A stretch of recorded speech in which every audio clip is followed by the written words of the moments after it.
Hello everyone, welcome to my channel. ఎలా ఉన్నారు అందరూ? అండ్ ఈ వీడియో అయితే లాస్ట్ వీక్ మేము గుబ్బల మంగమ్మ తల్లి టెంపుల్కి వెళ్ళామన్నమాట. అది బుట్టాయిగూడెం దగ్గర వస్తుంది. నైట్ అంతా జర్నీలో సరిపోతుంది. ఎర్లీ మార్నింగ్ కల్లా అక్కడికి వెళ్ళిపోతాము.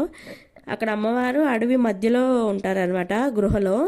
అండ్ అక్కడ గుబ్బలు గుబ్బలుగా వాటర్ వస్తూ ఉంటాయి, ఎనీ టైం వస్తూనే ఉంటాయి. అందుకని అమ్మవారిని గుబ్బల మంగమ్మ అంటారు. అండ్ అక్కడైతే వర్షాకాలంలో ఎలా ఉండదు, వాగు వస్తుంది అనేసి ఓన్లీ సమ్మర్లోనే పంపిస్తారనమాట. అండ్ ఇదైతే ఏంటది, ఇది మనిషా లేకుండా ఏమన్నా జంతువా? నాకైతే చూడగానే చాలా భయం వేసింది. అమ్మవారిని మనం ఏదైనా కోరుకొని ఇలా బలిస్తాము అంటే అయితే మేక ఆర్ కోడి, తర్వాత మన కోరిక నెరవేరిన తర్వాత మళ్ళీ తీసుకెళ్ళి అమ్మవారికి బలిస్తామన్నమాట.